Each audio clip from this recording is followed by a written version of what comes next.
Misa de medianoche, Dal Vangelo vigilia de Navidad. secondo Es el Evangelio de Lucas, capítulo 2, 1, 14. Por aquel entonces se promulgó un decreto del emperador Augusto que ordenaba a todo el mundo inscribirse en un censo. Este fue el primer censo realizado siendo Quirino gobernador de Siria. Acudían todos a inscribirse cada uno a su ciudad. José subió de Nazaret, ciudad de Galilea, a la ciudad de David, en Judea, llamada Belén, pues pertenecía a la casa y familia de David, a inscribirse con María su esposa, que estaba embarazada. Estando ellos allí, les llegó la hora del parto y dio a luz a su hijo primogénito. Lo envolvió en pañales y lo acostó en un pesebre, porque no habían encontrado sitio en la posada. Había unos pastores en la zona que cuidaban por turnos los rebaños a la intemperie. Un ángel del Señor se les presentó. La gloria del Señor los cercó de resplandor y ellos sintieron un gran temor. El ángel les dijo: no teman, miren, les doy una buena noticia, una gran alegría para todo el pueblo. Hoy les ha nacido en la ciudad de David el Salvador, el Mesías y Señor. Esto les servirá de señal. Encontrarán un niño envuelto en pañales y acostado en un pesebre. Al ángel en ese momento se le juntó otra gran cantidad de ángeles que alababan a Dios, diciendo: gloria a Dios en lo alto, y en la tierra paz a los hombres amados por él. El comentario es del padre Fernando Armelini, y son palabras de alegría y esperanza. Feliz Navidad. El comienzo del texto evangélico que acabamos de escuchar es muy solemne. En el primer capítulo de su evangelio, Lucas ha introducido gente de poca monta. Zacarías, sacerdote del templo, su esposa Isabel, anciana, estéril. Luego una muchacha de Nazaret, de unos 14 años, y su esposo, un joven quizás de 18 años. Son personas que no cuentan para nada a los ojos del mundo. Pero luego entran en escena personajes de importancia y se comienza con el más grande de todos, César, el augusto, el sublime, el divino, que gobierna sobre toda la tierra y se puede dar el lujo de mandar a hacer un censo de todos sus súbditos. El censo que le daría información sobre con cuántos impuestos podría contar y de cuántos soldados apoyaban su poder, su dominio en todo el mundo. Este es el gran Octaviano. Todos dirigen su mirada hacia él, celebrado en todo el imperio por su audacia, habilidad, piedad, justicia.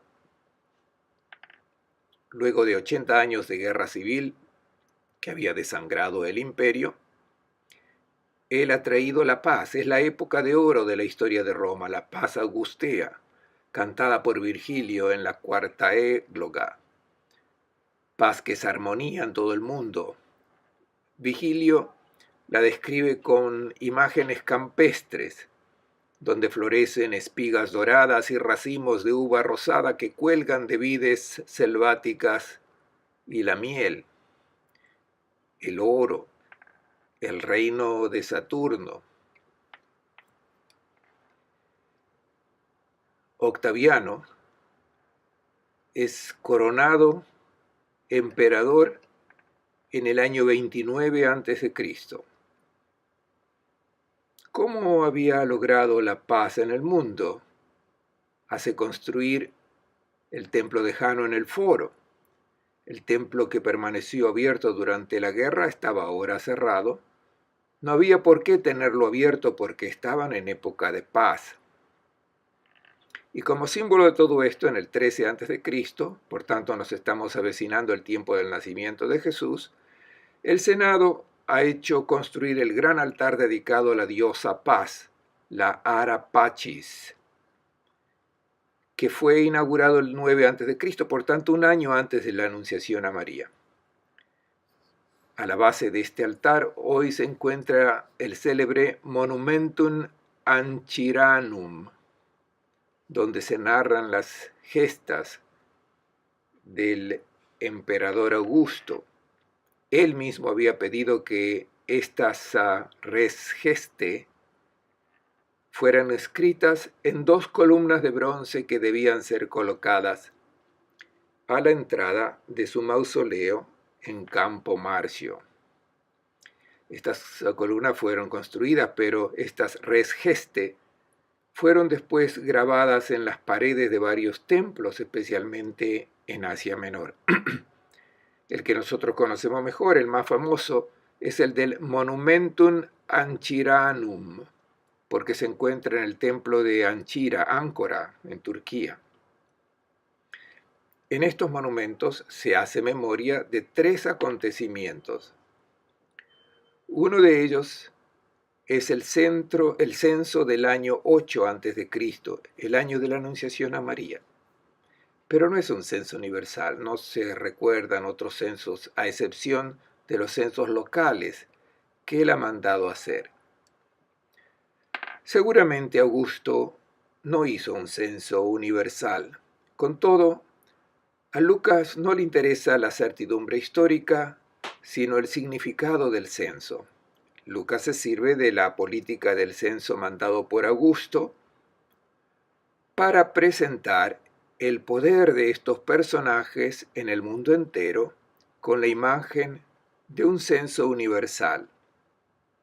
Esta es la grandeza de los poderes de este mundo. También David lo quiso hacer, pero le fue mal, porque luego vino una peste que el pueblo interpretó como un castigo de Dios. David no debió hacer un censo porque en Israel el censo pertenece a Dios. Continúa el texto ahora introduciendo un segundo personaje, Quirino, gobernador de Siria y del cercano Oriente. Un personaje fuera de lo común. También a él lo conocemos muy bien por la historia contemporánea. Un soldado intrépido, según Tácito, un buen administrador. Todos iban a registrarse, cada uno en su propia ciudad. El recuerdo del censo no es tanto sobre el censo de Augusto, sino que el que lee el texto de Lucas es invitado a hacer una referencia al censo de David, un censo que no era agradable a Dios, porque en la Biblia solamente Dios puede censar. Lo que llama la atención es que en hebreo hay varias palabras que se utilizan para decir contar, al menos 4 o 5, pero ninguna palabra para indicar contar a la gente. Esto lo hacen los hombres. En la Biblia, cuando Dios quiere hacer un censo del pueblo, se emplea otra expresión, alzar la cabeza. Cuando Dios da la orden de hacer un censo, dice, levanten la cabeza la gente de mi pueblo. ¿Qué significa levantar la cabeza? Cuando se hacen los censos, los grandes de este mundo, la gente no levantaba la cabeza, la bajaba, la inclinaba. Cuando Dios hace su censo, dice, alza la cabeza, para decirle, tú no eres un número, yo me preocupo por ti. Uno de los más célebres rabinos medievales, cuando le preguntaron por qué Dios hace tantos censos, su respuesta fue, no para dominar sobre la gente, sino porque Él se preocupa para que nada le falte a cada uno de su pueblo. De hecho, se dice, alza la cabeza al hacer el censo, porque quiero ver tu cara. No eres un número, tú cuentas delante de Dios. No puedes ser contado, porque recibiste la dignidad de hijo y por eso debes tener la cabeza elevada. No la bajes, no la inclines, porque tienes una dignidad que nadie puede violar. Tú no perteneces a nadie sino solo a Dios. Aquí están los poderes de este mundo que hace bajar la cabeza y domina a la gente. Este es el reino antiguo, el reino de las fieras, del poder y dominio sobre los demás. Y ahora se da comienzo a un nuevo censo, el de un reino que no domina sobre nadie. Y cuando entra en escena el que introduce el nuevo reino del mundo, no será uno que cense, sino que sea censado. Es así como se dan vuelta las grandezas. Y veremos cuál será la grandeza que cuenta, cuál será el reino que permanece, que se perpetúe. ¿Será el reino de Augusto o será el reino que de frente a la gente no cuenta para nada, pero que es la verdadera grandeza delante de Dios? ¿Cuál será el registro importante? En el libro del Apocalipsis, en el capítulo 7, se habla de un censo que se realizará al final de la historia. El ángel que se presenta y pone el sello del Dios viviente sobre aquellos que son reconocidos como pertenecientes a lo que en el mundo era el reino de los fracasados, porque no han dominado sobre nadie, se hicieron siervos de los demás. Este no es un reino apreciado por el mundo, pero ¿cuál será el reino que permanezca? ¿Cuál será la historia que permanezca? ¿Será aquella de los grandes de este mundo o será la historia de Dios?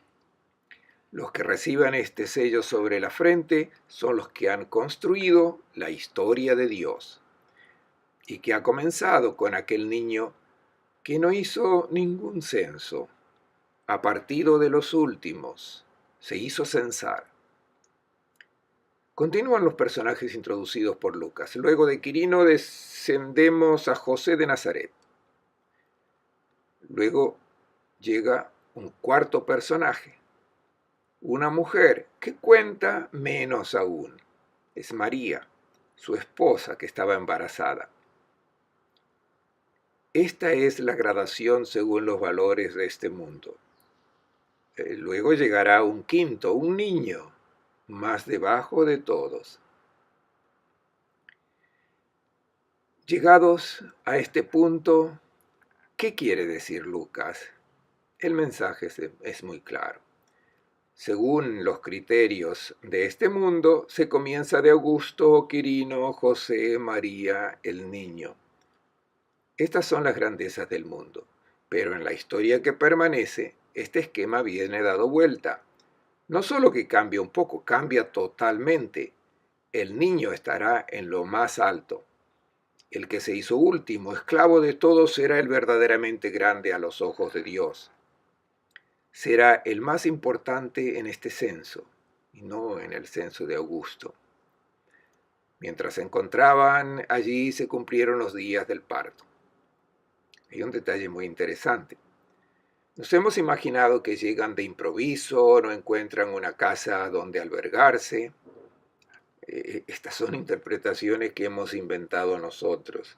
El texto dice, mientras se encontraban en aquel lugar, por tanto ya habían llegado antes.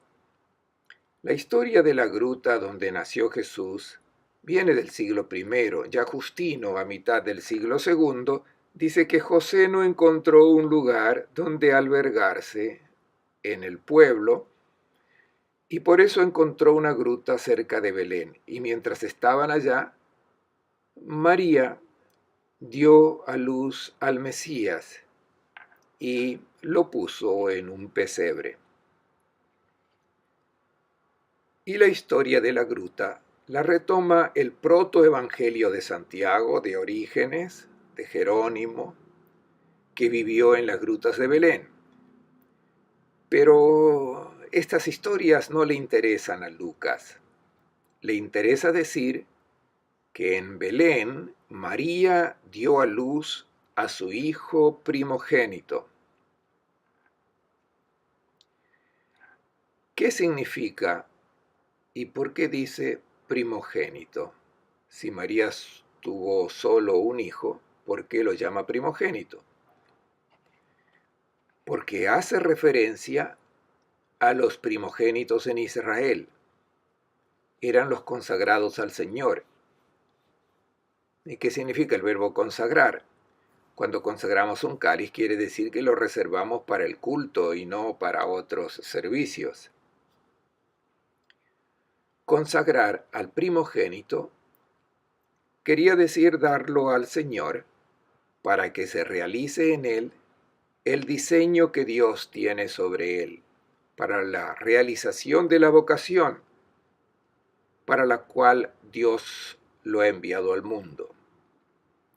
Este primogénito quiere decir que María lo consagra al Señor.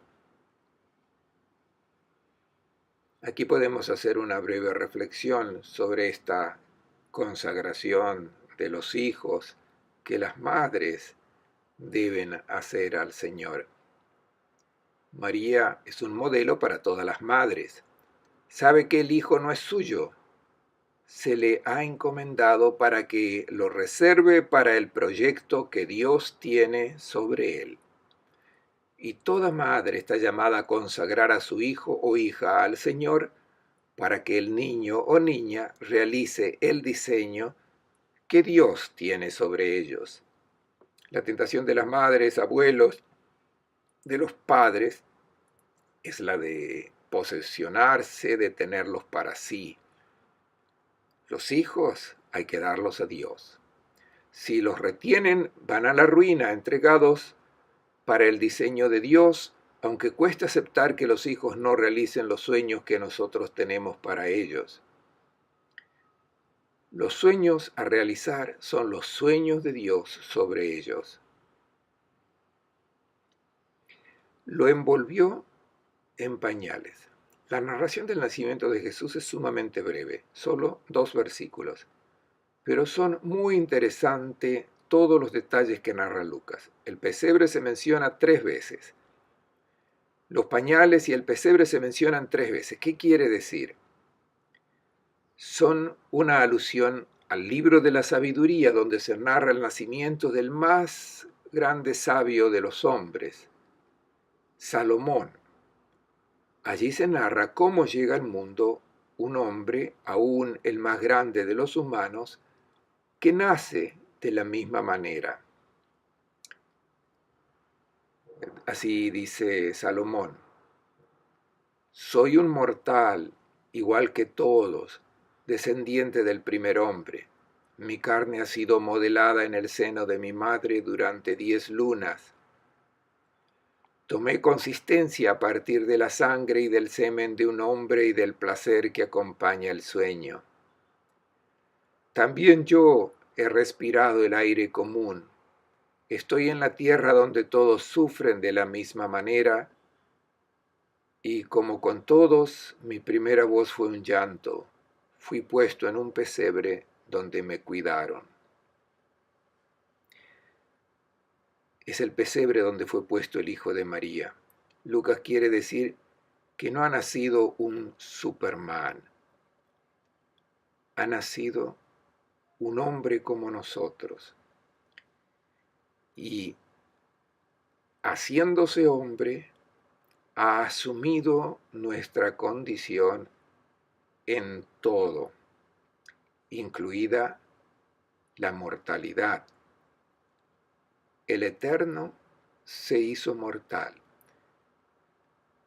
Y si lo hizo, quiere decir que estaba loco de amor por nosotros.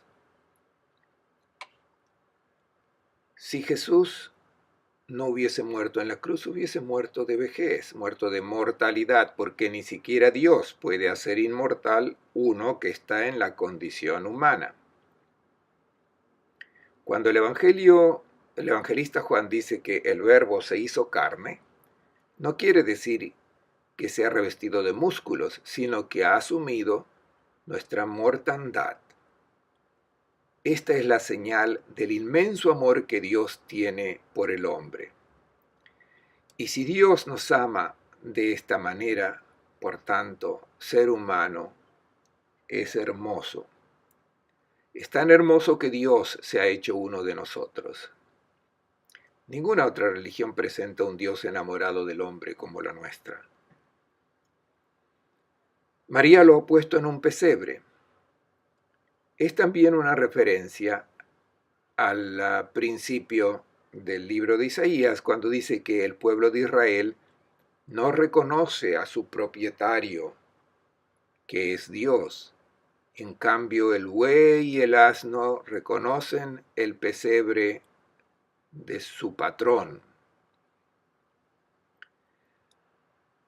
Es también un reclamo para nosotros hoy, que debemos reconocer a nuestro Señor en este pesebre. Él, sabiduría de Dios, quiere decir que en Él vemos al verdadero rostro de Dios. El hombre total, que no era Octaviano, es este niño que hará de toda su vida un don de amor y al final sintetizará toda su historia en un gesto. Me hice pan. Esta es mi historia, alimento de vida para el que necesita de mi amor. Hoy estamos invitados a reconocer esta sabiduría de Dios, tal como el buey y el asno reconocieron a su patrón y que Israel no lo reconoció. Hoy nosotros lo reconocemos en este pesebre. Es la sabiduría de Dios que se nos ofrece en alimento, sabiduría de la cual debemos alimentarnos, porque el Hijo de Dios que está dentro de nosotros crece cuando nosotros asimilamos esta sabiduría que es Cristo. No había lugar para ellos en la morada, dice la traducción. Katalumai en griego. Si fuese albergue sería otra palabra, xenodokeion, y aquí se dice katálima. Esto no era el albergue. Debemos abandonar esta idea muy difundida de que José y María venían siendo rechazados de parte de todos y que por eso tuvieron que refugiarse en una gruta. No, esto es una ofensa a la hospitalidad semítica que es sagrada, también hoy. Era impensable para los orientales rehusar la hospitalidad, especialmente a una mujer embarazada. Esto es impensable. El catáluma era la habitación de la casa donde José y María habían sido recibidos. Detrás de esta habitación estaba la gruta donde estaban los animales, por tanto no es improbable que detrás estuvieran el buey y el asno, pero de esto no habla el Evangelio. ¿Qué quiere decir que no había lugar para ellos en el catáluma? No era conveniente tuviese lugar en esta habitación que no ofrecía un mínimo de privacidad. Creo que todas las parturientas de aquel tiempo daban a luz en esta gruta, que era el lugar más reservado. Pero a Lucas le interesa este hecho por el pesebre, porque se nos invita a reconocer a nuestro Señor en ese niño que es la sabiduría que luego debe alimentar toda nuestra vida.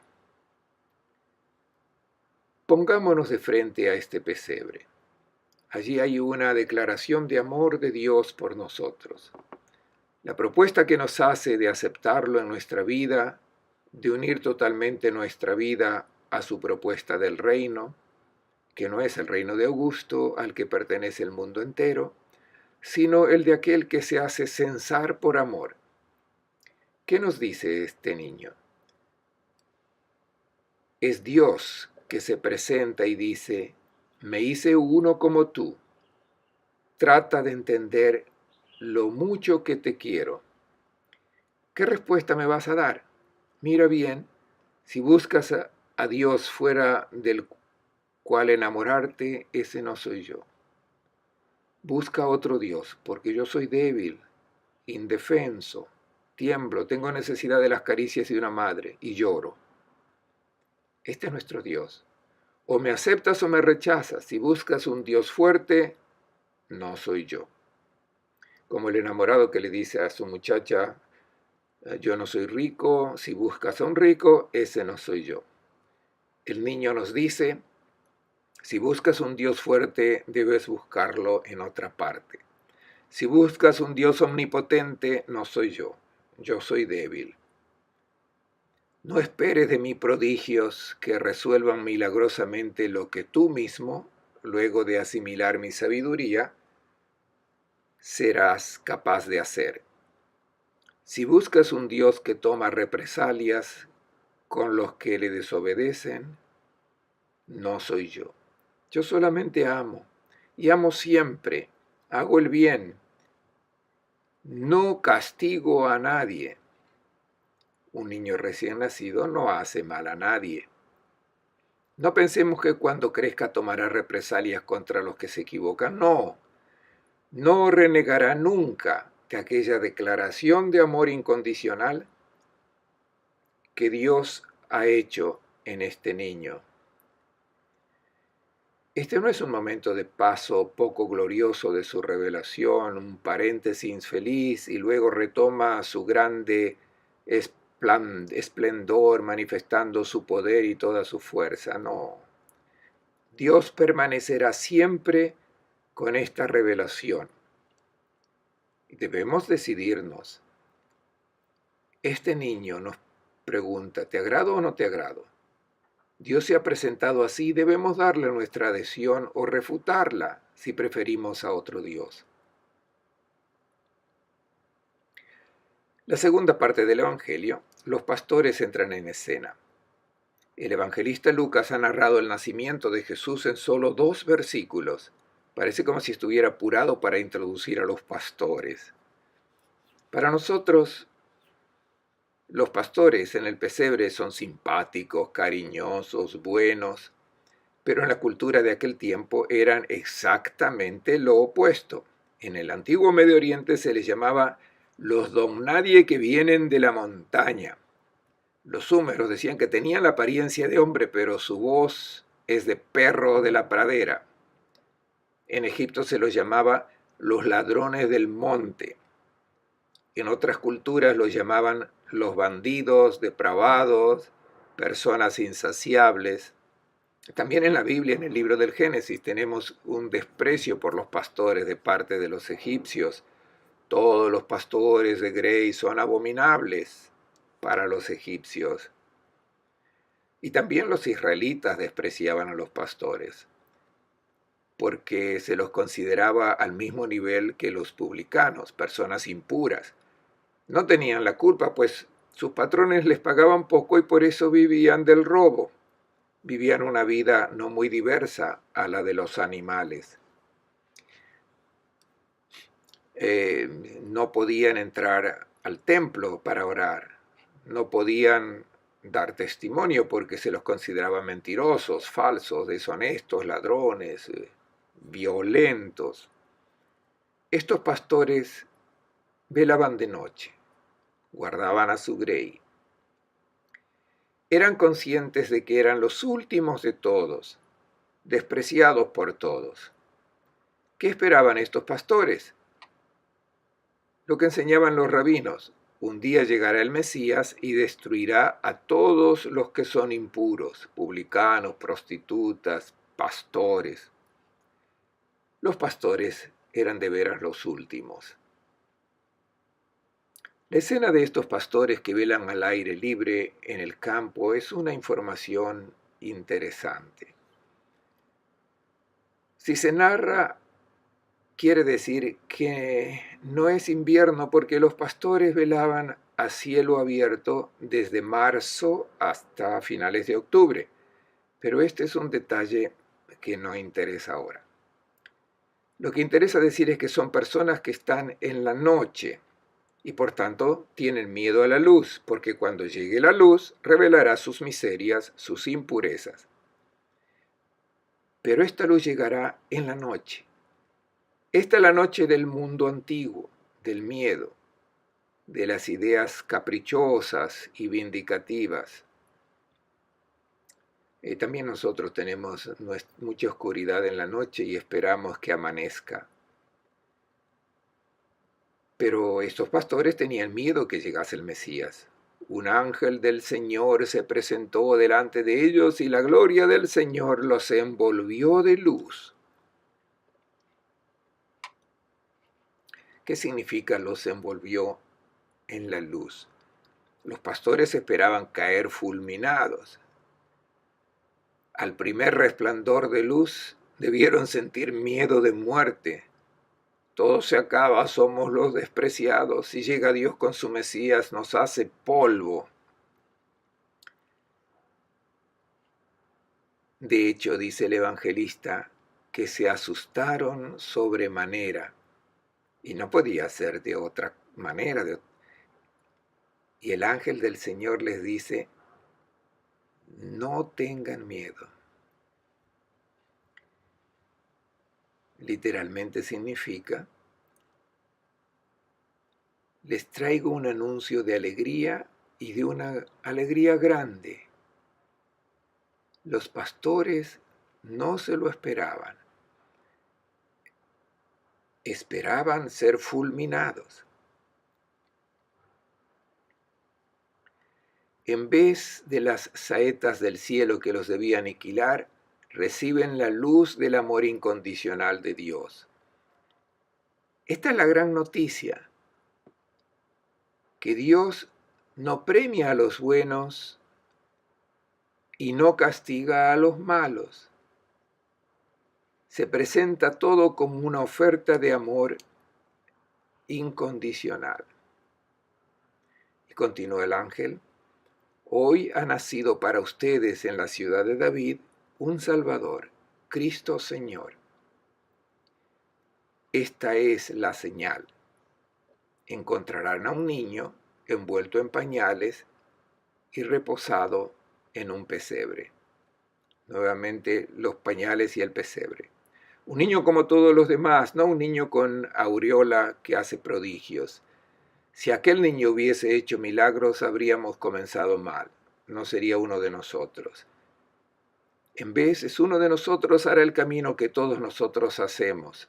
No dará respuestas razonables a todos nuestros interrogantes, nuestros enigmas, al misterio de la vida. Vivirá nuestra condición humana a nuestro lado. Y con el ángel aparece una multitud del ejército celeste. No es el ejército de Otaviano, sino el ejército del reino de Dios que canta gloria a Dios en lo más alto y paz en la tierra a los que ama el Señor. No a los hombres de buena voluntad, porque entonces comenzaríamos mal. No es que Dios ama solo a los de buena voluntad. Dios ama a todos, pero aquellos a quienes Dios ama tiene un significado especial.